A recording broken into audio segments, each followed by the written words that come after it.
الحمد لله الذي خلق الإنسان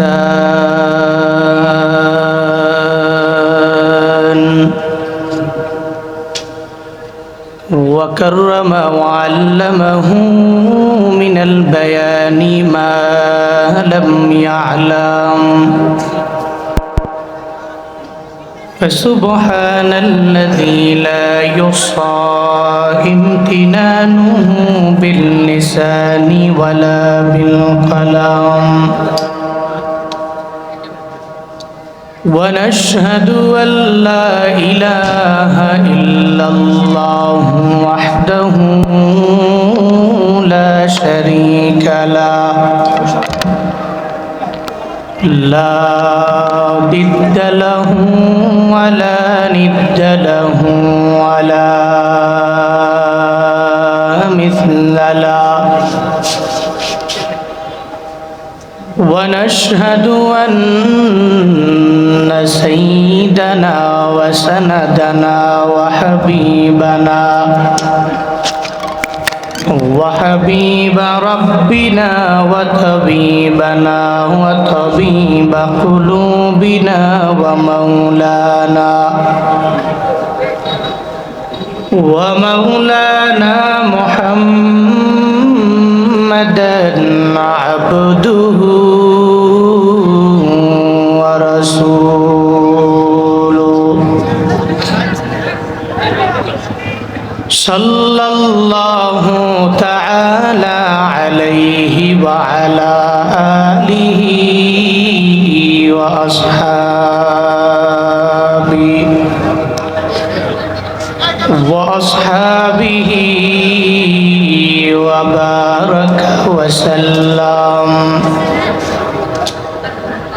وبارك وسلم تسليما كثيرا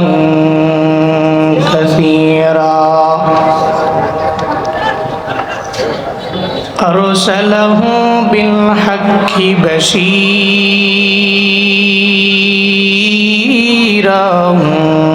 ونذيرا وداعيا إلى الله بإذنه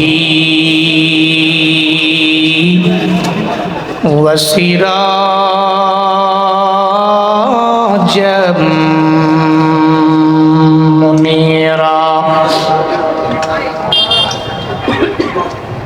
اللهم صل على محمد النبي الأمي وعلى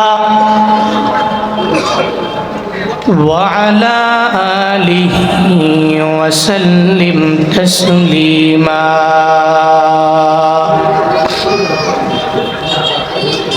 وبعد فأعوذ بالله من الشيطان الرجيم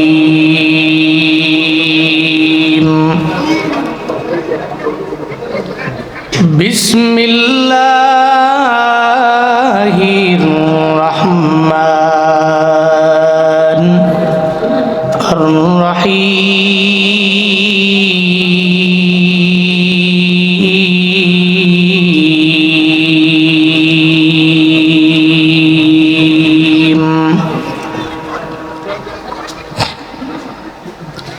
لقد كان لكم في رسول الله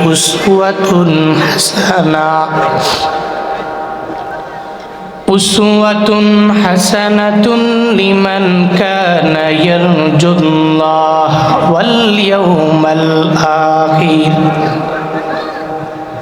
واليوم الآخر وذكر الله كثيرا صدق الله مولانا العظيم وصدق رسوله النبي الكريم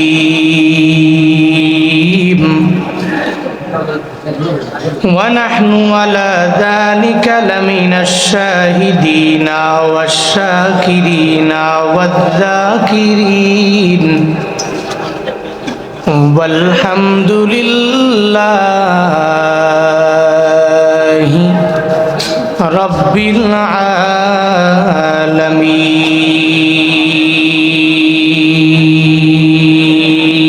العالمين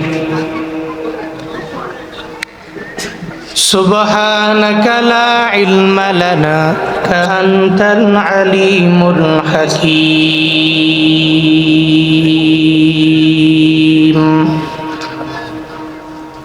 رب اشرح لي صدري ويسر لي أمري واحلل عقدة من لساني واحلل عقدة من لساني يفقه قولي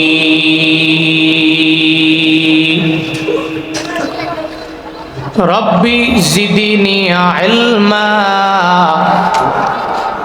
ربي زدني علما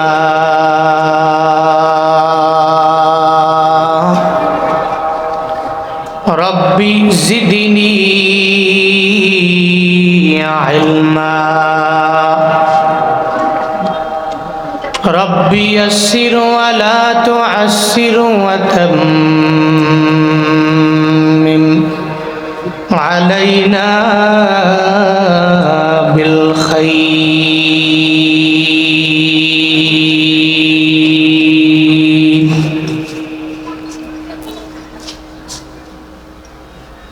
मैं दूर हूँ मजबूर हो ऐ सैयद आलम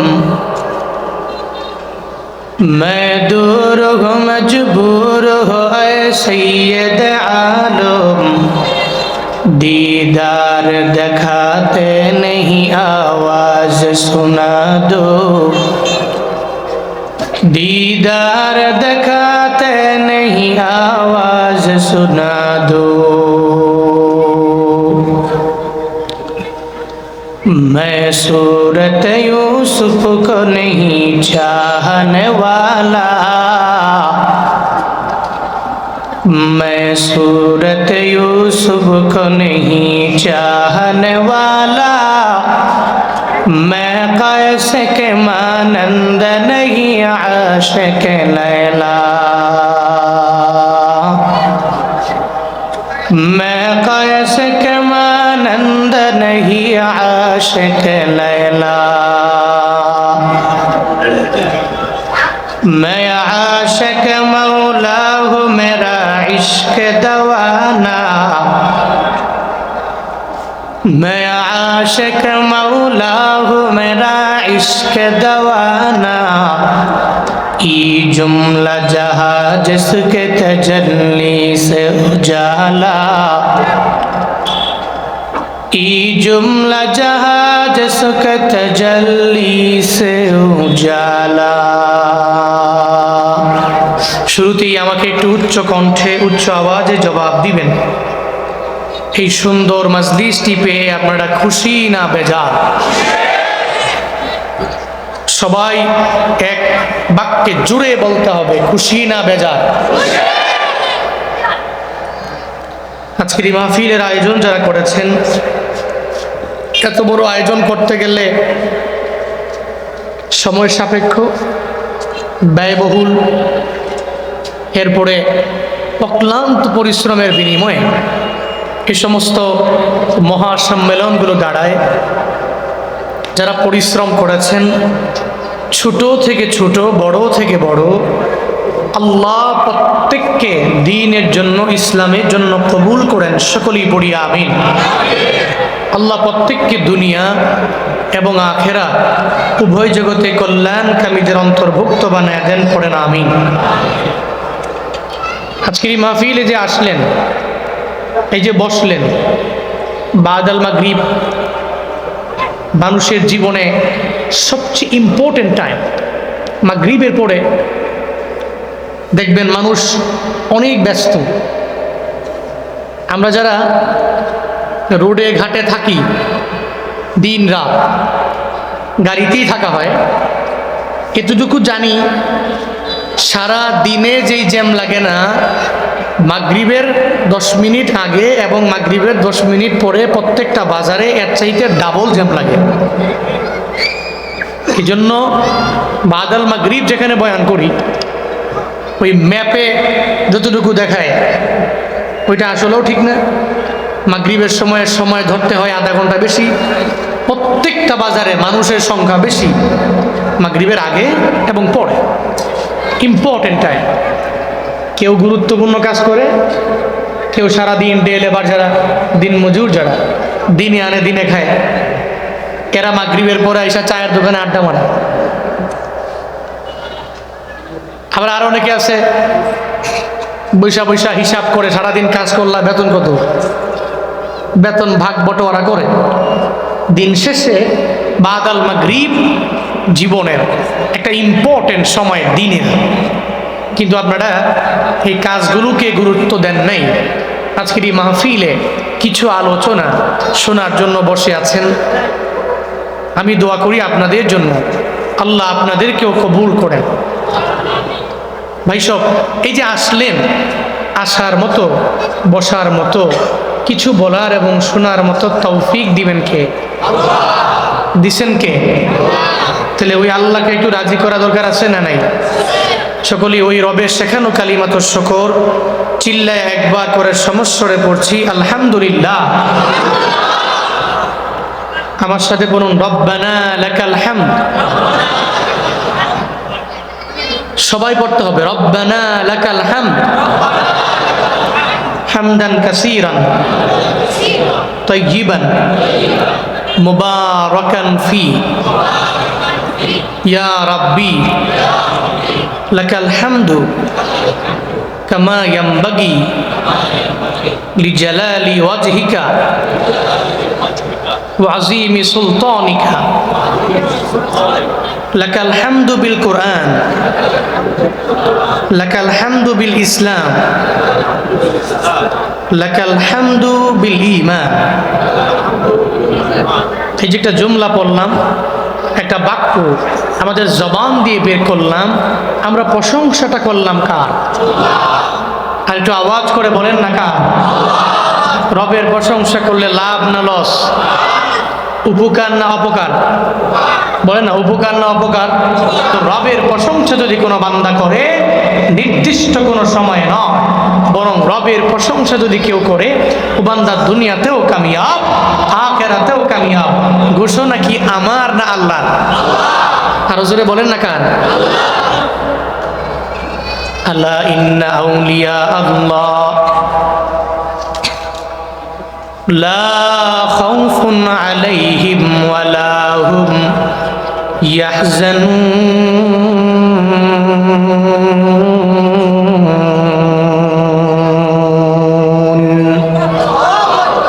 আল্লাহ কয় জেনে নাও, ইন্না আউলিয়া আল্লাহ, নিশ্চয়ই আল্লাহর বন্ধু যারা, লা খাউফুন আলাইহিম, তাদের কোনো ভয় নাই, ওয়ালা হুম ইয়াহজানুন, তাদের বিন্দু থেকে বিন্দু মাত্র পরিমাণ কোনো চিন্তাও নাই। এই জন্য যারা আল্লাহকে বন্ধু বানায়, রবকে নিজের জীবনের সবচেয়ে ঘনিষ্ঠ মনে করে, ও দুনিয়াতে কোনো স্বৈরাচারকে ভয় করে না। তোমার মতো প্রিয় বন্ধু যার হৃদয়ে রয়, আল্লাহর মতো প্রিয় বন্ধু যার হৃদয়ে রয়, তার কি আর থাকতে পারে, তার কি আর থাকতে পারে দুঃখ কষ্ট ভয়। তোমার মতো প্রিয় বন্ধু যার হৃদয়ে রয়, রবের মতো প্রিয় বন্ধু যার হৃদয়ে রয়। শিশুকালে মায়ের দুধে বাঁচাও খোদা প্রাণ, মায়ের স্নেহে বেড়ে উঠি তোমার অবদান।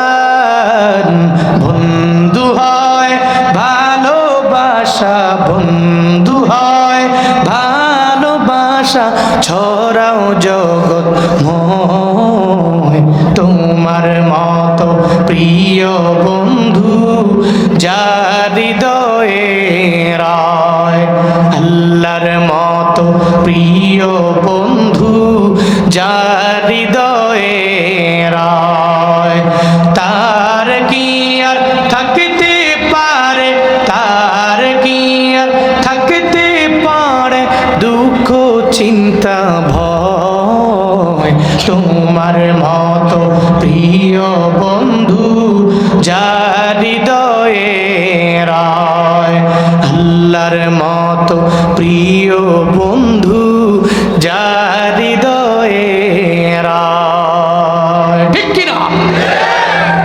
আল্লাহর মতো প্রিয় বন্ধু যদি কোনো ব্যক্তির জীবনে থাকে, নাই কোনো ভয়, নাই কোনো চিন্তা, নাই কোনো ডিপ্রেশন, কারণ তার বন্ধুকে আওয়াজ দেয় না। বন্ধুকে শুনেন, মাগরিবের পর শক্তি কিন্তু এখনো আছে, রাত 12টার পরে হলে শক্তি কমতো। শক্তি কি আছে না নাই? স্বাভাবিক দৃষ্টিকোণ থেকে আপনাদের চাইতে আমি দুর্বল, আপনারা আমার চাইতে অনেক সবল। এজন্য কথা আমার একটু আস্তে হইলেও আপনারা একটু জোরে বললেন, পারবেন তো ইনশাআল্লাহ? পড়েন সুবহানাল্লাহ, পড়েন আলহামদুলিল্লাহ, আরো জোরে চিল্লায় পড়েন আল্লাহু আকবার। তাহলে মুমিনের বন্ধুকে যদি বন্ধু বানায় উপকার আছে না নাই? এজন্য প্রশংসা জীবনে করব কার? গুণগান গাইব কার? আল্লাহ, মৃত্যু পর্যন্ত তোমার কৃতজ্ঞ বান্দা হিসাবে আমাদেরকে তুমি গড়ে তুলিও, মৃত্যু পর্যন্ত ইস্তেকামাত রাখিও। সকলেই চিল্লায়া পড়েন আমিন। খুতবায় একটি আয়াতে কারিমা তিলাওয়াত করলাম, যে আয়াতে আল্লাহ পাক বললেন, দুনিয়াতে কোনো ব্যক্তি যদি, আমার কোনো বান্দা যদি আদর্শবান হইতে চায়, তাহলে নবীরে ফলো করতে হবে। সে ফলো করবে কারে? সে ইতোয়াত করবে কাকে? সে আনুগত্য করবে কারে? এ ব্যাপারে আল্লাহ পাক জানায় দিয়েছেন। এখন কেউ যদি পণ্ডিতি কইরা নবীর অনুসরণ বাদ দিয়া যদি মেসিরে ফলো করে, এটা অসুবিধা নাই। মান তাশাব্বাহা বিকাউমিন ফাহুয়া মিনহুম। সে তারে পছন্দ করে, এর মতো চুল কাটে। নেইমারে পছন্দ করে, এর মতো চুল কাটে। এমবাপ্পির পছন্দ করে, এর মতো চুলের কাটিং দেয়। যদি কোনো ব্যক্তি আদর্শবান হইবার চায়, তাহলে নবীর আদর্শের চাইতে পৃথিবীতে কোন এমন ব্যক্তি আছে যার আদর্শ নবীর আদর্শের চাইতেও সুন্দর? আছে? পৃথিবীর কোন সেকুলার প্রমাণ করতে পারবে? নাস্তিকরা তো এমনিতে রাগে ক্ষোভে এরা ইসলামকে সাপোর্ট করতে পারে না বলে দেখবেন মাঝে মাঝে নবীর নিয়ে কটূক্তি করে, বিভিন্ন কথা বলে। বাস্তবতা হলো কি জানেন? একটা সেকুলার বিশ্বে প্রমাণ দিতে পারবে না যে নবীর আদর্শটা কেমন। এই আদর্শের ভিতরে একটা কালি আছে, কালো দাগ আছে, প্রমাণ করতে পারবে না। এরা মাঝে মাঝে বিভিন্ন সময়ে বিভিন্ন লাইনে বিভিন্ন কথা বলে। তবে একজন বলুক, নবীর পুরা জিন্দেগিতে একজন কুফফারের সাথে নবী খারাপ ব্যবহার করে একটা গালি দিছে, মার নাম তুইলা? আছে কোনো প্রমাণ? আছে কোনো দলিল? নবীর পুরা জিন্দেগিতে একটা মিথ্যা আছে, কে প্রমাণ করতে পারবে? নবীর পুরো জিন্দেগিতে নবী একবার ওয়াদা করে ওয়াদা খেলাফ করেছেন, প্রমাণ দিতে পারবে? নবী আমানতের খেয়ানত করছেন, প্রমাণ দিতে পারবে? পারবে। এক কথায় মদিনাওয়ালা নবীর আদর্শের মতো এই পৃথিবীতে এত সুন্দর আদর্শের অধিকারী আর কারো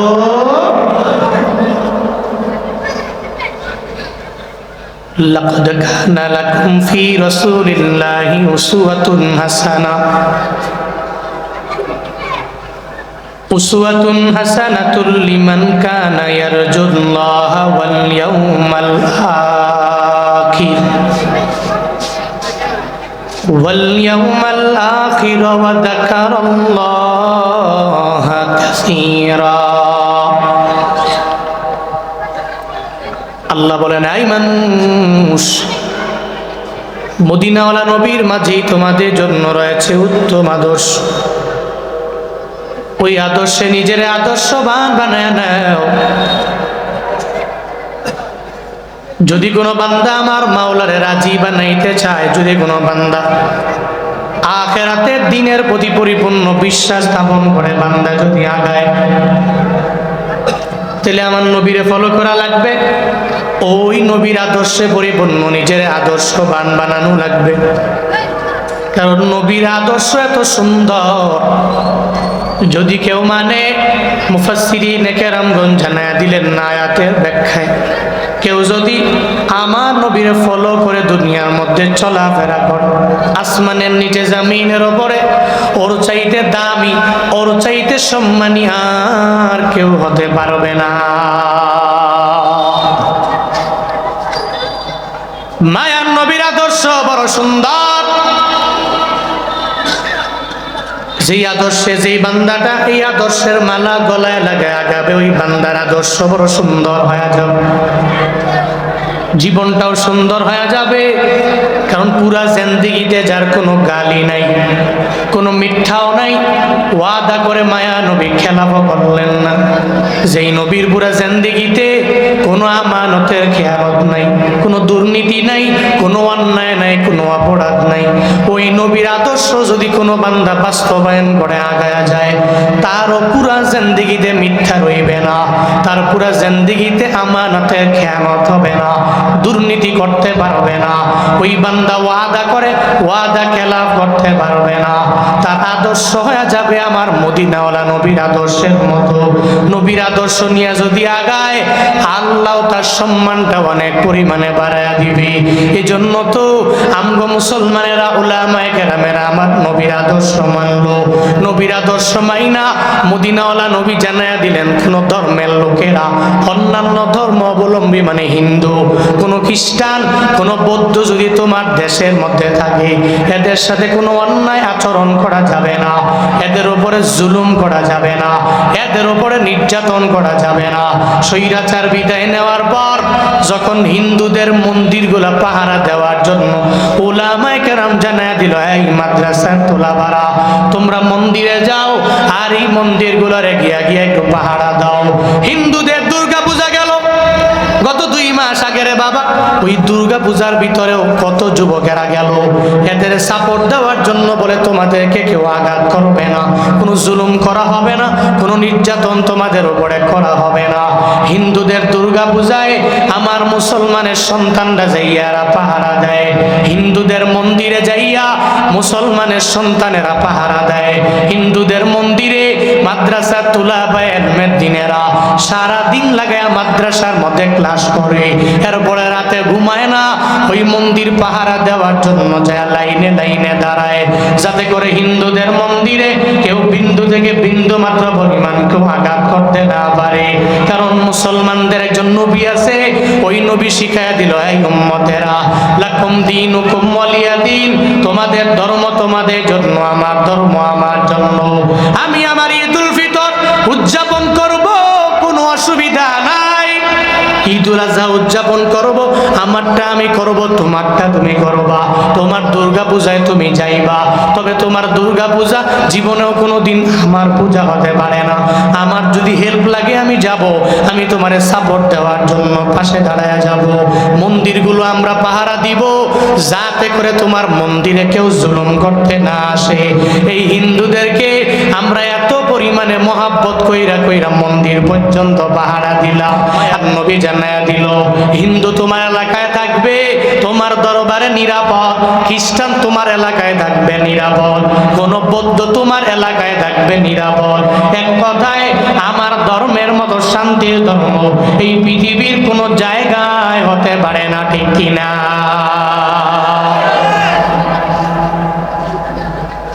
এই যে 3 মাস আগে নেপালে গেলাম, এই নেপালে যাওয়ার পরে রে বাবা, আমি দেখলাম আমার ধর্মের মতো সুন্দর ধর্ম কোথাও নাই।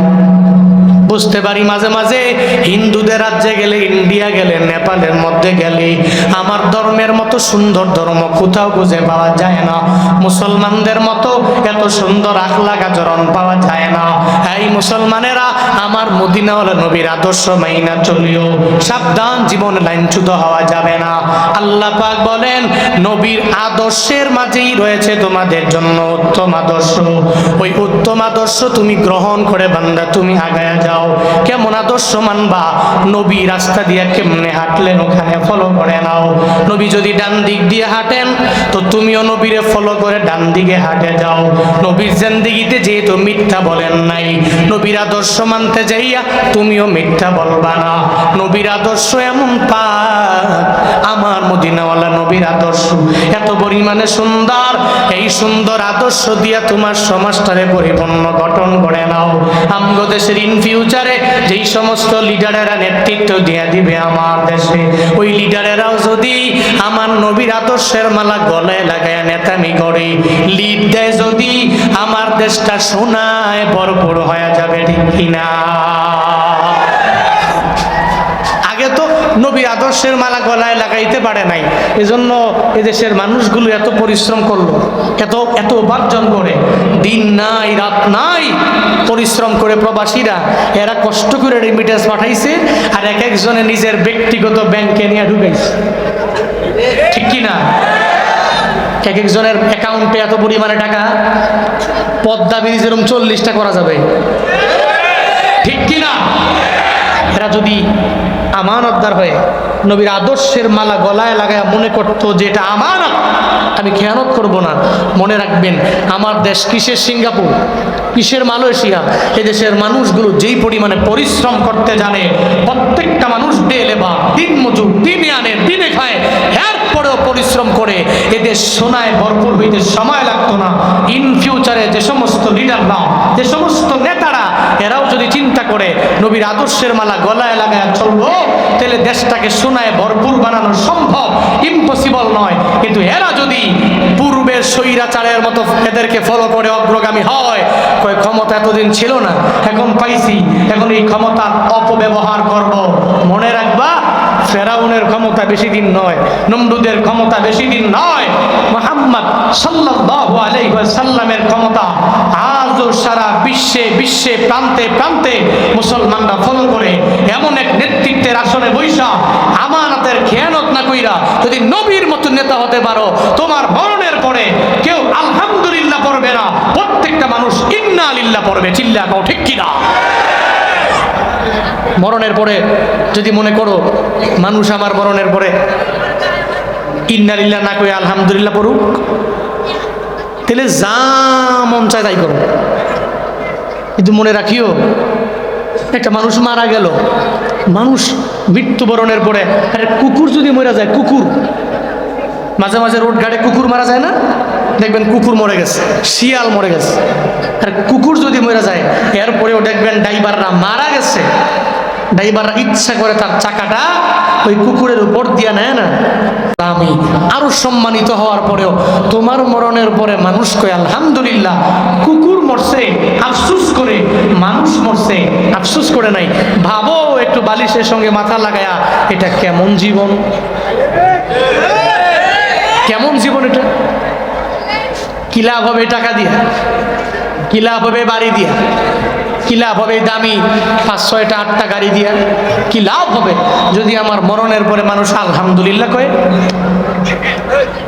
আল্লাহ জালেম প্রত্যেকটা ব্যক্তিকে এই বুঝ দান করুন, সকলেই পড়ি আমিন। আরো জোরে পড়ে না আমিন।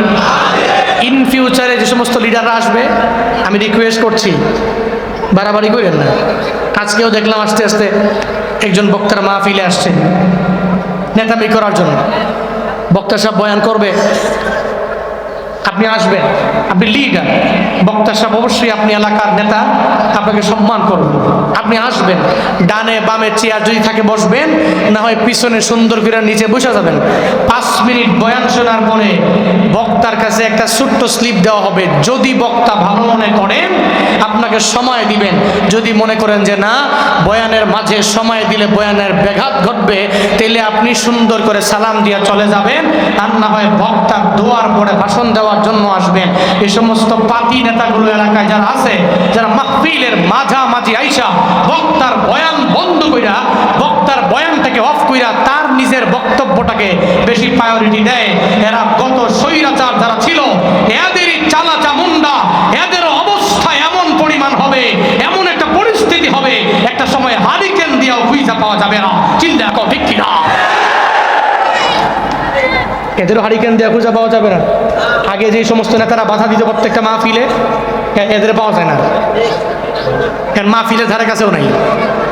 এখন আসছে আরেক দল, ভালো করেন, আপনি নেতৃত্ব দিবেন, আপনি কথা বলবেন, ভালো। কিন্তু আইসা বক্তার বয়ান চলতেছে, আমি দেখি ডাইরেক্ট মাইক নিয়ে বলা শুরু করছে। কি উনি যে একজন ওয়াইজ, উনি এখানে উপদেশ দিচ্ছেন, কথা বলছেন, আপনি ওনার কথাগুলোকে প্রায়োরিটি দেন নাই। আপনার এই বক্তব্যটা এত গুরুত্বপূর্ণ হয়ে গেল। আল্লাহ আমাদের প্রত্যেককে সঠিক বুঝ দান করুক, সকলেই পড়ি আমিন। আরো জোরে পড়ে না আমিন। আপনারা রাগ করতেছেন নাকি? কষ্ট পাচ্ছেন নাকি আপনারা? তাহলে আদর্শ মানব কার? আদর্শ নবীর হুকুম আল্লাহ। হ্যাঁ, ওই যে আদর্শ মানব আল্লাহ, ঠেলা ছুটে কইলিস। আদর্শ মানব কার? নবীর। আল্লাহ পাক জানায়া দিলেন, চলার পথে আমার মায়ার নবীর আদর্শ বানায় আগাও। ওই নবীর আদর্শের মালাটা গলার মধ্যে এমন ভাবে লাগায়া দাও যেই নবীর আদর্শে গালি নাই।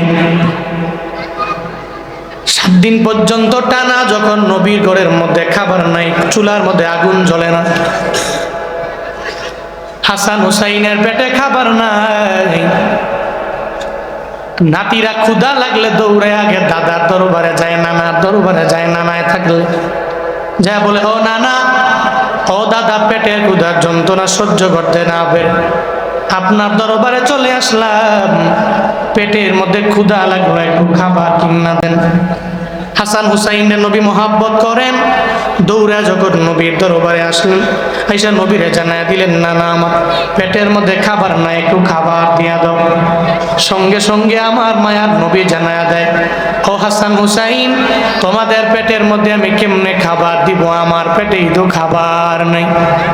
হাসান হুসাইন বলে, নানা আমার খাবারের ব্যবস্থা যেমনি হোক আপনি একটু কইরা দেন। নানা কয়ে, দাঁড়াও, আমি তোমাদের জন্য একটু খাবারের ব্যবস্থা করে দিব। নবী চিন্তা ভাবনা করলেন, একটা ইহুদির বাড়িতে আমার কাজের জন্য যাওয়া লাগবে, ইহুদির বাড়িতে কাজ করব, এরপরে আমি ওখান থেকে খাবার আইনা হাসান হুসাইনদের দিয়ে দিব, এরপরে এদের মনের আশা পূরণ করে দিব, ক্ষুধা নিবারণ হয়ে যাবে।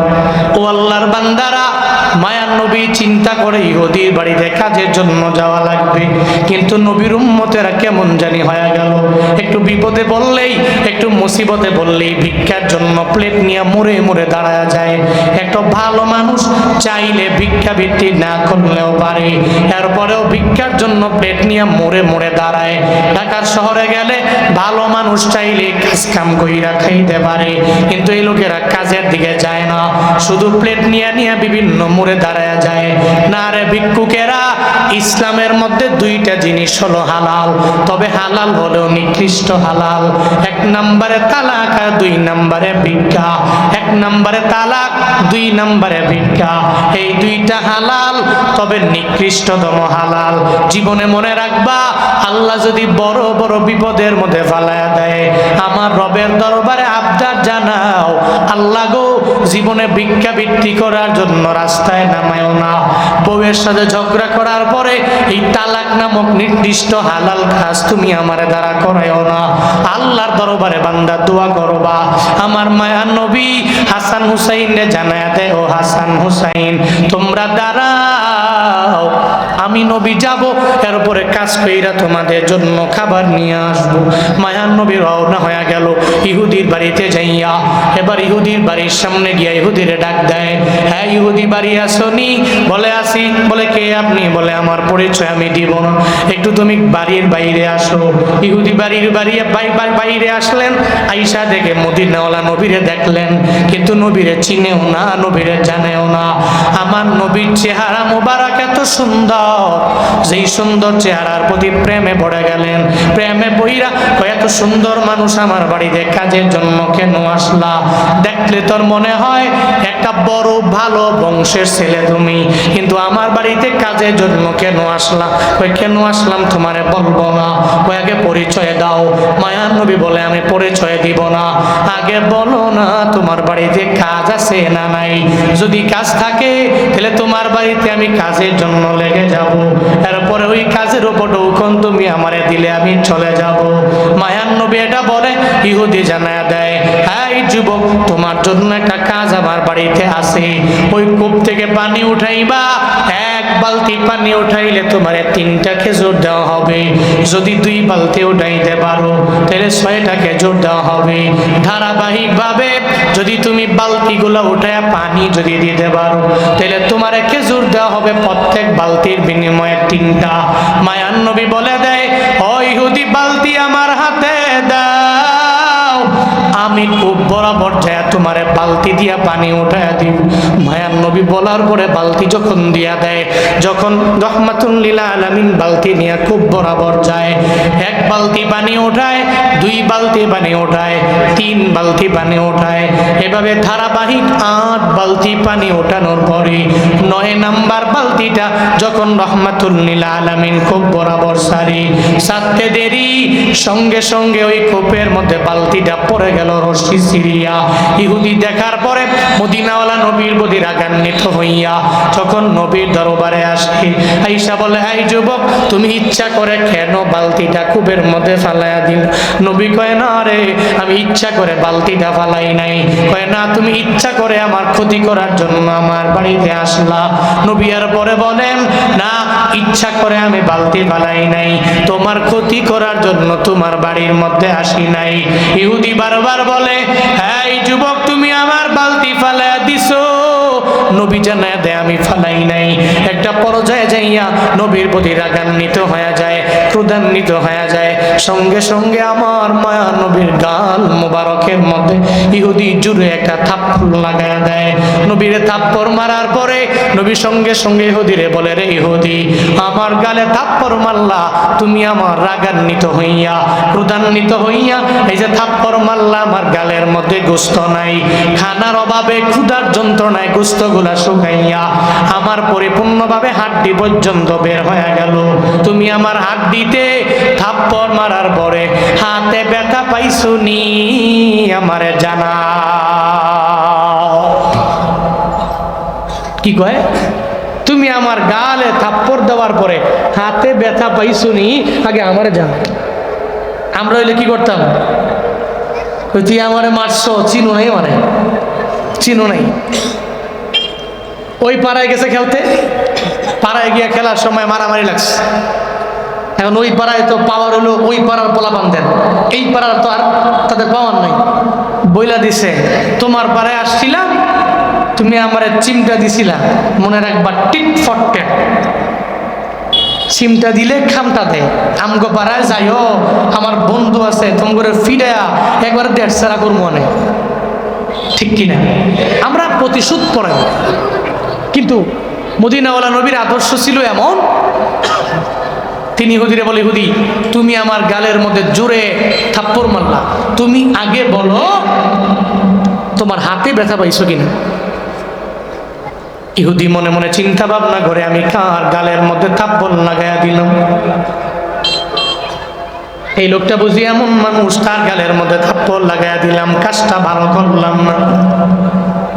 ইহুদি এটা বইলা মনে মনে ভাবে, থাক অসুবিধা নাই, থাপ্পড় লাগাইলাম তো লাগাইলাম, এখন তারে বিদায় দিয়া দেই। কয় যাও যাও, আমার বাড়িতে আর কাজে করার জন্য টাকা লাগবে না। 8 বালতি পানি উঠাইলাম, 3 আটা 24টা খেজুর আমি তোমারে দিয়া দিলাম, এই 24টা খেজুর নিয়ে তুমি রওনা হয়ে যাও। এবার মায়ার নবীরে 24টা খেজুর দেওয়ার পর নবী হাসান হুসাইনের মায়ায় পইরা যখন 24টা খেজুর নিয়ে নবী আগায়া যায়, পথিমধ্যে যাওয়ার পর নবীর গাল মোবারকের মধ্যে থাপ্পড় লাগাইয়া দিল। আমার আল্লাহ তো দেখছে রে, আল্লাহ তো ভালো করেই জানে রে। সঙ্গে সঙ্গে আল্লাহ জিব্রাইলে পাঠায়া দিছে, এই জিব্রাইল, আগে আমার নবীর দরবারে যাও না, আমার নবীর দরবারে গিয়া জানায়া দাও আমার মায়ার নবী ইহুদির বালতিটা কূপের মধ্যে ফালাইয়া নবী কোথায় রওনা হয়ে যায়। নবী কোথায় যায় আগে আমার নবীরে বলো, আগে যাতে করে এই বালতিটা উঠায়া দেয়, এরপরে নবী প্রত্যাবর্তন করে যায়। আর না হয় যদি নবীর পরিচয় ইহুদি জানতে পারে, সারা জীবন লাগায় নবীরে গালিগালাজ করবে, আমার নবীর নাম দইরা গালি দিয়া দিবে। জিবরাইল নবীর দরবারে আসলেন, আসসালাতু ওয়াসসালামু আলাইকা ইয়া রাসূলুল্লাহ, নবী গো সালাম, আল্লাহ পাক পাঠাইছেন। ও পয়গম্বর, ইহুদির কূপের মধ্যে বালতি ফেলাইয়া কোথায় যান? কয় আমি 24টা খেজুর নিয়ে বাসায় রওনা। জিবরাইল ডেকে বলে, ও পয়গম্বর, কূপের মধ্যে আপনার যাওয়া লাগবে, ওই কূপ বরাবর যাইয়া এরপরে আগে বালতি উঠাবেন, ওই বালতি ইহুদির হাতের মধ্যে দিয়ে এরপরে যাবেন। এরপরে আর জীবনে কোনোদিন ইহুদি আপনার নাম দইরা গালি দিবে না, আপনার ধর্মের নাম দইরা গালি দিবে না। মায়ার নবী কয়, জিবরাইল, আমি কূপ বরাবর যাওয়ার পরে যখন বালতি উঠাবো, আমার কোনো যন্ত্র নাই, আমার যন্ত্র নাই, কোনো সাপোর্টও আমার নাই। আমি যেই সাপোর্টের মাধ্যমে ওই কূপ থেকে বালতিটা উঠায়া ফেলতে পারবো, আমার তো সাপোর্টও নাই, আমার তো কোনো যন্ত্রও নাই। জিবরাইল ডেকে বলে, ও পয়গম্বর, আল্লাহ পাক আপনারে এত পরিমাণে মহাব্বত করেন গো নবী আমার, আল্লাহ পাক এত পরিমাণে আপনারে ভালোবাসেন, আপনি চিন্তা করবেন না, ওই জায়গায় যাওয়ার পরে আমি যেভাবে বলবো ওইভাবে করবেন, দেখবেন বালতি অটোমেটিক আপনার হাতের মধ্যে চলে আসবে। মায়ার নবী যখন যায় খুব বরাবর যাওয়ার পরে এবার জিবরাইল জানায় দেয়, নবী আমার, এই বালতি ওঠানোর জন্য কোনো দড়ি লাগবে না, কোনো সাপোর্ট লাগবে না, কোনো কিছুর প্রয়োজন নাই। আপনি তো আমার মাওলার এত পরিমাণে প্রিয় মানুষ, আপনি বালতিরে বলেন, এই বালতি আমার মাওলার ইশারায় আমার হাতের মধ্যে আয়। নবী গো, আপনি বলতে দেরি হয়ে যাবে, বালতিটা আপনার হাতে আসতে দেরি হবে না। সুবহানাল্লাহ, পকেটে জুন বাড়ি দেখবেন, জোরে পড়েন না সুবহানাল্লাহ, আরো জোরে চিল্লে পড়েন না সুবহানাল্লাহ। নবীরে কি কয়, আপনি যাবেন, কোনো সাপোর্ট লাগবে না, কোনো দড়ি লাগবে না, কিচ্ছু লাগবে না, খালি আপনি আল্লাহর নামের ইশারা করে ডাক দিবেন, বালতিকে ডাকতে দেরি, আপনার হাতে আসতে দেরি করবেন। মায়ান নবী যখন যায় কূপ বরাবর যাওয়ার পরে জিবরাইল জানায়া দেয়, ও পয়গম্বর বলেন, এই বালতি আমার হাতের মধ্যে রবের ইশারায় আয়। নবী কূপ বরাবর যায় যখন ডাক দেয়, ও বালতি আয় আয়, আমার রবের ইশারায় আমি নবীর হাতের মধ্যে আয়। বলতে দেরি হলো, বালতি নবীর হাতের মধ্যে আসতে দেরি হয় নাই। ও ময়মনসিংহের ত্রিশালের মুসলমান, এই বৈলরের মুসলমানেরা, এখন মনের মধ্যে যদি প্রশ্ন জেগে যায়, একটা বালতি, যেই বালতির মুখও নাই যে মুখ দিয়া কথা বলতে পারে, ওই বালতির কানও নাই যে কান দিয়া শুনতে পারে, বালতির কানও নাই, বালতির জবানও নাই, সে বলতেও পারে না, শুনতেও পারে না, কিন্তু মায়ার নবী ডাকলো, নবী ডাকার পরে নবীর হাতের মধ্যে আসলো কেমনে? যদি এটা ইম্পসিবল হয়, তাহলে মায়ার নবীর বিরহের বেদনায় একটা মৃত খেজুর গাছ কেন বিরহের বেদনায় কান্না করে? উস্তনে হান্নানা, একটা মৃত খেজুর গাছ আমার নবীর জন্য কান্দে, নবীর জন্য এত পরিমাণে আসে গয়া গেল। মক্কা থেকে হিজরত করে আমার মায়ার নবী মদিনায় যায়, যাওয়ার পরে ওই জায়গায় উস্তনে হান্নানার দিকে নবী পিঠ মুবারক লাগায়া ঢেলান দিয়া দিয়া নবী বয়ান করে। ওই সময়ে নবীর সময়ে মসজিদে নববীর মিম্বার তখন হয় নাই। যখন উস্তুনে হান্নানা মৃত খেজুর গাছের দিকে নবী পিঠ মুবারক লাগায়, উস্তুনে হান্নানার জীবনটা বড্ড ধন্য হয়ে যায়, তার দেহটাও বড় ধন্য হয়ে যায়। হঠাৎ করে একদিন যখন মসজিদে নববীর মিম্বারে দাঁড়ায়া নবী যখন খুতবা দেওয়ার জন্য দাঁড়ায়া যায়, নবী শুনে রে কে যেন গুনগুনায়া গুনগুনায়া কান্না করে, কে যেন বিনয়া বিনয়া গুনগুনায়া গুনগুনায়া কান্দে। নবী শোনার পরে জানা দেয় সাহাবায়ে কেরামেরা, কে আসো তোমরা, তোমরা চোখের পানি ফেলায়া কান্না করো, কে কান্না করো, আমি গুনগুনিয়ে কান্নার শব্দ কেন পাইলাম? সাহাবায়ে কেরাম বলে, ও পয়গম্বর, আপনার চেহারা দেখলে আমার মনটা ভালো হয়ে যায়, আমাদের মনটা বড্ড ভালো হয়ে যায়। যখন দুঃখের মধ্যে পড়ে যায় আপনার চেহারা দেখলে সব দুঃখ মুছে চলে যায়। ও পয়গম্বর আমার, আপনি তো আমাদের কাছে এত পরিমাণে প্রিয়, আপনারে দেখলেই মায়া লাগে, আপনারে দেখলেই আমাদের এত পরিমাণে ভালো লাগে। ও নবী আমার, চোখের পানি ফেলে কান্না করলে আপনি তো দেখতেন, আমাদের চোখে পানি নাই, আমরা চোখের পানি ফেলে কান্না করি না। মায়ার নবী জানায় দেয়, তাহলে কে চোখের পানি ফেলে কান্না করি? রহমাতুল লিল আলামিন মসজিদে নববীর মিম্বার থেকে নাইমা এবার নবী যখন উস্তুনে হান্নানার দরবারে যায়, মৃত খেজুর গাছ যায় দেখে মৃত খেজুর গাছটা গুনগুনে কান্না করে। নবী ডেকে বলে, উস্তুনে হান্নানা, কেন তুমি চোখের পানি ফেলায়া বিরহের বেদনায় কান্দো? উস্তুনে হান্নানা বলার পরে নবীরে জানায় দেয়, পয়গম্বর আমার, মক্কা থেকে হিজরত করে আপনি মদিনায় আসার পরে আপনি পিঠ মোবারক দিয়া ঢেলান দিলেন, আমার জীবনটা পরিপূর্ণ ধন্য হয়ে গেল। আমি আমার জীবনটারে এত পরিমাণে ধন্য বানাইছি। ও পয়গম্বর, আপনার পিঠ মুবারক আমার দেহের মধ্যে লাগার পরে আমার জীবনটা বড় ধন্য হয়ে গেল। নবী গো, এখন আপনি মসজিদে নববীর মিম্বারের মধ্যে গেলেন, ওখানে গিয়ে আপনি সুন্দর করে দাঁড়ায়া খুতবা দেওয়ার জন্য দাঁড়ায়া গেলেন, আপনার পিঠ মুবারক আর আমি পাবো না, এই জন্য আমি বিরহের বেদনায় চোখের পানি ফেলায় কান্না করি।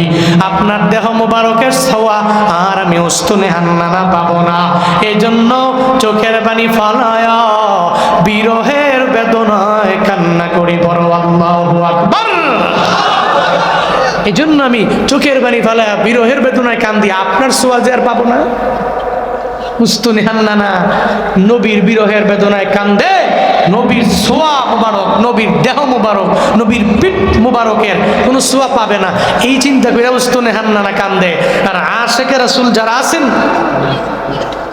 তারা কান্দে, আরে নবীরে জিন্দেগিতে পাইলামই না, পাইনি, যদি পাইতাম তাহলে তো আবু বকর আমার সঙ্গী হইতো, তাহলে তো ওমর আমার সঙ্গী হইতো, উসমান রাদিয়াল্লাহু আনহু আমার সঙ্গী হইতো, আলী রাদিয়াল্লাহু আনহু আমার সঙ্গী হইতো। এই জন্য আশিকে রাসূলের এত পরিমাণে পাগল হয়ে যায়, এরা মদিনায় যাওয়ার জন্য চোখের পানি ফেলে গুনগুনে গুনগুনে কান্দে। যারা নবীর সত্যিকারের আশিক বন্দারে দেখবা রাত গভীরে ঘুম থেকে জেগে যায়, তাহাজ্জুদের মুসল্লায় দাঁড়ায়া 2 রাকাত নামাজ আদায় করার পরে রবের দরবারে আবদার জানায়, আল্লাহ গো, জীবনে একবার হলেও আমারে মদিনায় লয়া যাও, জীবনে একবার হলেও আমারে মক্কায় লয়া যাও। এই ময়দানে যারা আসছেন এখানে এমন কেউ নাই যে মদিনায় যাইতে চায় না, এমন কেউ নাই যে মক্কায় যেতে চায় না। মদিনার একজন খাটিয়া আসে গয়া আমার নবীর সশরীরে নবীর রওজায় যায় সালাম দিতে চায় না, আরাফাতের ময়দানে যাইতে চায় না, এমন কোন বান্দা এই জায়গার মধ্যে নাই। ও আল্লাহর বান্দারা, কে আসো মদিনায় যাবা, মক্কায় যাবা, আরাফাতের ময়দানে যাবা, আমার নবী যেই জায়গাগুলোর মধ্যে পাড়ায়া পাড়ায়া যেই জায়গাগুলোরে পরিপূর্ণ ধন্য বানায়া দিল, ওই জায়গায় যাইতে চাও কারা কারা? আমি মুসাফির মানুষ, তোমাদের ধন্য আমার রবের দরবারে আবদার জানাবো। কারা কারা মক্কায় যেতে চান, মদিনায় যেতে চান? 2টা হাত তুইলা আমার আল্লাহরে দেখা। আল্লাহ জীবনে একবার হলেও মক্কা মদিনায় যাওয়ার মতো তৌফিক তুমি বক্তা শ্রোতা উভয়কেই দান করো, সকলেই পড়ি আমিন। আরো জোরে পড়েন না আমিন। আল্লাহ যারা যাইতে পারছে বার বার বার বার যাওয়ার তৌফিক তুমি দান করো, পড়ে না আমিন। মনে বড় আশা ছিল যাব মদিনায়। সবাই পড়তে হবে, আমার সাথে বলতে হবে, মনে বড় আশা ছিল। সবাই মনে বড় আশা ছিল, মনে বড় আশা ছিল। সালাম আমি করব গিয়ে, সালাম আমি করব গিয়ে নবীর রওজায়।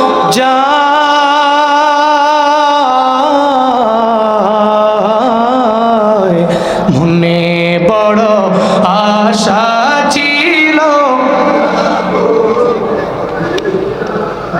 মনে বড় আশা ছিল। পড়েন না, বলেন না একটু, মনে বড়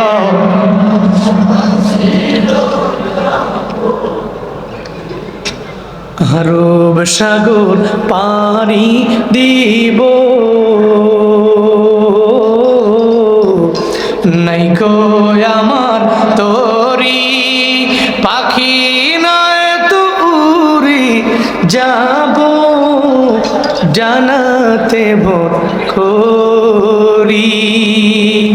আরব সাগর পাড়ি দিব, নাইকো আমার তোরি পাখি নয় তো উড়ে যাব জানাতে ভোর করি। আমার আশায় আছে সম্বল নাই, আশায় আছে সম্বল নাই, করি কেউ পাই। মনে বড় আশা ছিল, বলেন না, মনে বড় আশা আছে, মনে বড় আশা ছিল যাব মদিনায়। আল্লাহ জীবনে একবার হলেও মদিনায় যাওয়ার মতো তৌফিক তুমি সব ভাইকে দান করো। উস্তুনি হান্নানা জানিয়ে দিল, পয়গম্বর আমি আপনারে দেখতে পাই নাই, আপনার পিঠ মুবারক আমার দেহের মধ্যে লাগে না, এজন্য আমি বিরহের বেদনায় চোখের পানি ফেলায় কান্না করি। নবী কয়, আয় উস্তুনি হান্নানা, তুমি চোখের পানি বন্ধ করে দাও, আমি তোমার জন্য 4টা দোয়া রবের দরবারে করব।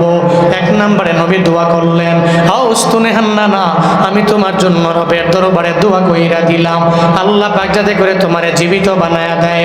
উস্তুনি হান্নানা বলে, নবী আমার এই দোয়া লাগবে না, আমি জীবিত হইবার চাই না। 2 নম্বরে দোয়া করলেন, আয় উস্তুনি হান্নানা, আমি তোমার জন্য দোয়া কইরা দেই, আল্লাহ পাক যাতে করে তোমার হায়াতটা কিয়ামত পর্যন্ত বানায়া দেয়। এরপরে উস্তুনি হান্নানা বলে, নবী আমার এই দোয়াও লাগবে না। 3 নম্বরে আবার বলে, উস্তুনি হান্নানা, তোমার জন্য দোয়া কইরা দেই, তোমার দেহেতে যাতে করে আল্লাহ পুরা 12 মাস খেজুর দেয়, একদিনের জন্য যাতে করে খেজুর বন্ধ না করি। উস্তুনি হান্নানা বলে, নবী আমার এই দোয়াও লাগবে না। 4 নম্বরে নবী দোয়া কইরা দেয়, এই উস্তুনি হান্নানা, আমি তোমার জন্য দোয়া কইরা দিলাম, আল্লাহ পাক যাতে করে তোমার খেজুরের মধ্যে এত পরিমাণে বরকত দেন, সারা বিশ্বের সব মানুষেরা তোমার দরবারে আসবে, তোমার কাছ থেকে খেজুর নিয়া খাবে, এরপরেও শেষ হবে না। আল্লাহ পাক যাতে করে তোমার খেজুর গাছের খেজুরের মধ্যে এত পরিমাণে বরকত বাড়ায়া দেয়। নবী 4টা দোয়া করলেন, উস্তুনি হান্নানা জানায়া দেয়, নবী আমার এই 4টা দোয়ার একটা দোয়া আমার প্রয়োজন নাই গো নবী আমার।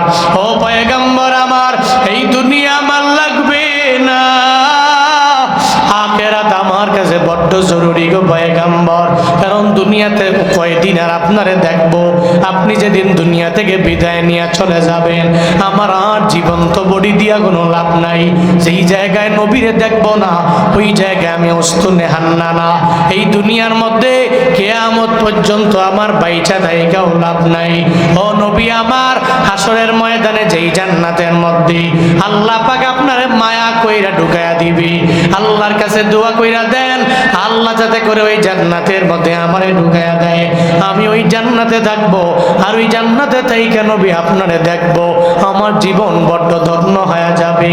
নবী কয়, ও সাহাবায়ে কেরাম, উস্তুনে হান্নানাকে দুনিয়ার মধ্যে রাইখা লাভ নাই, ওরে মাটির নিচে পুঁতে ফেলে দাও।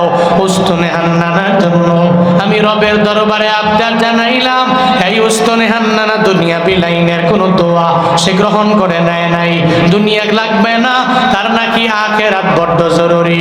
আমি রবের দরবারে দোয়া কইরা দিলাম, হাসরের ময়দানে জান্নাতে, যেই জান্নাতের মধ্যে আল্লাহ আমারে নিবি, আল্লাহ পাক উস্তুনে হান্নানারে ওই জান্নাতের মধ্যে রাখবি। উস্তুনে হান্নানা আমার মায়ার নবীর বিরহের বেদনায় চোখের পানি ফেলায় যদি কান্না করতে পারে, ও ময়মনসিংহের মুসলমানেরা, তাইলে একটা বালতি কেন কান্না করবে না? একটা বালতি কেন নবীর হাতের মধ্যে আসতে পারবে না? নবীর হাতে বালতি আসলো, এবার বালতি নবী ইহুদির হাতের মধ্যে দিয়া দেয়, আর বলে, ইহুদি ধরো বালতি তোমার হাতে দিয়া দিলাম, যেই বালতির জন্য তুমি আমার গালের মধ্যে থাপ্পড় লাগায়া দিলা, আমারে বিদায় দেও, আমি আমার বাড়িতে রওনা হয়ে যাব। ইহুদির মাথা বড় গরম, যে বালতি উঠায় ফেললো, কোনো সাপোর্ট লাগে নাই, কোনো যন্ত্র লাগে নাই, অটোমেটিক এই বালতিটা কেমনে উঠাইলো। এর মানে বোঝা গেল উনি তো সাধারণ কেউ না, উনি তো মনে হয় আমার রবের পয়গাম্বর। ওনার সাথে আমি বেয়াদবি করে ফেললাম, আবার ওনার গাল মুবারকের মধ্যে থাপ্পড় লাগায়া দিলাম। আমি কাজটা ভালো করি নাই রে, আমি অন্যায় করলাম, আমি অপরাধ করে ফেললাম, আমি নিজের জানেম বানায়া ফেললাম। এই চিন্তা যখন অন্তরের মধ্যে চলে আসলো ইহুদি সঙ্গে সঙ্গে কবজি থেকে হাতটাকে আলাদা করে জমিনে ফেলায়া দেয়। এবার যখন রক্তগুলো বের হয় আর জমিনের মধ্যে হাতটা লাফায়, পার্শ্ববর্তী দেশ থেকে যখন বণিকেরা ফাঁস দিয়া গমন করে যায়, বণিকেরা বলে, ইহুদি কে তোমার এই হাতটাকে ফালাইয়া দিল? বলে, কেউ ফালায় নাই, আমি তরবারি দিয়ে আঘাত করার মাধ্যমে ফালাইলাম। কেন রে ইহুদি? কয়, আমি আমার মায়ার নবীর সাথে বেয়াদবি করলাম, আমি তার গাল মুবারকের মধ্যে থাপ্পড় লাগায়া দিলাম, আমি অন্যায় করেছি, আমি অপরাধ করলাম। এখন তুমি হাতটাকে ফালায়া তুমি কি চাও? হ্যাঁ ইহুদি, আমাদেরকে জানায়া দাও।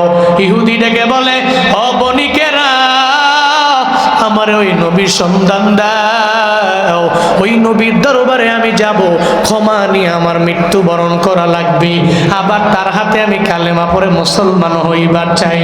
বণিকেরা ডেকে বলেন, হ্যাঁ ইহুদি, অমুক জায়গায় গেলে আমার নবীরে বাবা, আমার নবীরে পাইতে হলে অমুক জায়গায় তোমার যাওয়া লাগবে। ইহুদি এবার হাতটাকে সঙ্গে করে লইয়া যখন মায়া নবীর দরবারে যায়, রহমাতুল্লিল আলামিনের দরবারে যাওয়ার পরে মায়ার নবী দেখে ইহুদি আবার হাতটাকে কাটা, পরিপূর্ণ হাতটাকে কবজি থেকে আলাদা কইরা যখন নবীর সামনে আসলো, এবার মায়ার নবী বলে, ইহুদি কেন হাতটা তোমার কে কেটে ফেললো? আবার রক্তগুলো কেন বের হয়ে যায়? আমায় বলো না, কে তোমার এমন অবস্থা করলো? ইহুদি কয়, নবী গো, আমার হাতটা কেউ কাটে নাই, বরং নিজের হাতটাকে আমি নিজে কেটে ফেললাম। ও পয়গম্বর, আপনার গাল মুবারকের মধ্যে আমি থাপ্পড় লাগায়া দিলাম, আমি অন্যায় করলাম, আমি অপরাধ করলাম, আমার মতো অপরাধী দুনিয়ার মধ্যে কেউ নাই। এবার নবী কয়, এখন তুমি কেন আসলা আমারে জানায়া দাও। ইহুদি ডেকে বলে, ও নবী আমার, আমারে যদি ক্ষমা কইরা দেন, আমি আপনার দরবারে আসলাম একটু ক্ষমা নেওয়ার জন্য। নবী ডেকে বলে, রে ইহুদি, যদি আমার দরবার থেকে ক্ষমা চাও তাহলে কালেমা পড়ে মুসলমান হওয়া লাগবে, যদি কালেমা পড়তে পারো আমি তোমারে পরিপূর্ণ ক্ষমা করে দিব। ইহুদি মনে মনে চিন্তা করে, আমি তো কালেমা পড়ার জন্যই তো আসলাম রে, এখন তো এমনিতেই কালেমা আমি পড়ে নিব। যেহেতু নবী শর্ত দিয়া দিল, আমিও একটা শর্ত বসায়া দিলাম, নবী গো, আমি কালেমা পড়ে মুসলমান হয়ে যাব, একটা শর্তে যদি আমার হাতটা ইহুদি দাঁড়াও, তোমার এই হাতটা আলাদা হয়ে গেল, এটা লাগাইয়া দিলে তুমি আর পরে কালেমা পড়ে মুসলমান হইবা। আমার নবী জানায়া দেয়, ও ইহুদি হাতটা তুমি আমার হাতে দাও। আল্লাহর পক্ষ থেকে আমার মাওলা আমার নবীর লালা মুবারকের মধ্যে এমন পরিমাণে মেডিসিন দিয়ে দিলেন, নবী লালা মুবারক হাতের মধ্যে নিয়া যখন ওই ইহুদি হাতটাকে কবজির মধ্যে লাগায়া একটু লালা লাগায়া দেয়, ইহুদি জানায়া দেয়, নবী গো আমার হাতটা তো জোড়া লেগে গেল, শুধু জোড়া লাগে নাই, বরং এমন হয়ে গেছে আগে আমার শক্তি ছিল যেমন, এখন হয়ে গেছে আরো ডাবল। বন্দারে সব আমার নবীর আদর্শে দ্বারা সম্ভব হয়ে যায়। ইহুদি কয়, নবী গো আমার হাতটা যেহেতু ভালো হয়ে গেল, আর দেরি করা যাবে না, আমারে পড়ে দেন লা ইলাহা ইল্লাল্লাহু মুহাম্মাদুর রাসূলুল্লাহ। সঙ্গে সঙ্গে ইহুদি কালেমা পড়ে মুসলমান হয়ে গেল। কেমনে? নবীর আদর্শ। নবীরে থাপ্পড় মারলো গালে, নবী বলল হাতে ব্যথা পাইছো কিনা বলো। এরপরে মায়ার নবী জানায়া দিল, এই বালতি তোমারে উঠায়া দিয়া দিলাম, 24টা কিছু তুমি আমারে দিয়া দাও। নবী যদি ওই সময় বলতেন, পাওয়ার আছে আমার, আমার আবু বকর আছে, ওমর আছে, ওসমান আছে, তোর 14 গোষ্ঠী সুদ্ধা বাড়ি থেকে তুললাম, আমার মসজিদে নববীর পাশে নিয়ে যাবো। জীবনেও কোনোদিন ইহুদি নবীর হাতে কালেমা পড়ে মুসলমান হইতো না। এই মানুষেরা, আমার দেশের ইন ফিউচারের লিডারেরা যদি একটা আদর্শ ধরে অগ্রগামী হতে পারে, যে নবীর আদর্শের মালা গলায় লাগায়া চলবো, নেতা হব, তবে নবীর আদর্শের মালা গলায় লাগায়া নেতামি করব, লিডার হব, নেতৃত্ব দিব, তাহলে ইন ফিউচারে আমার দেশ সোনায় ভরপুর হয়ে যাবে। আমি আল্লাহর কাছে আবদার করি, আল্লাহ আমার দেশে তুমি এমন কিছু নেতা তৈরি করে দিও, এমন কিছু লিডার দিও যারা আবু বকরের মতো হবে, যারা ওমর রাদিয়াল্লাহু আনহুর মতো হবে, যারা ওসমান রাদিয়াল্লাহু আনহুর মতো হবে, যারা আলী রাদিয়াল্লাহু আনহু এদের মতো হবে। আল্লাহ এমন একটা লিডার তুমি আমাদেরকে দিও, এমন একটা নেতা তুমি আমারে দিও যার ভিতরে কোনো দুর্নীতি নাই, যে জুলুম করবে না, যে নির্যাতন করবে না, যে দ্রব্যাদির দামগুলো ইচ্ছা মতো বাড়াইয়া দিবে না, যে নিজের অ্যাকাউন্টের কথা চিন্তা না কইরা মানুষের পকেটের কথা চিন্তা করবে, এমন লিডার, এমন এক নেতা দেইখা এরপরে তুমি আমাদেরকে মরণ দিও। সকলেই পড়ি আমিন। আরো জোরে পড়ে না আমিন? আরেকটু আওয়াজ করে চিল্লায় পড়ে না আমিন? চলার পথে নবীর আদর্শে নিজের আদর্শবান বানাবেন। আল্লাহ আমাদের সবাইকে নবীর আদর্শে আদর্শবান হওয়ার মতো তৌফিক সবাইকে দান করেন। সকলেই পড়ি আমিন। আরো জোরে পড়ে না আমিন? আরেকটু আওয়াজ করে পড়ে না আমিন?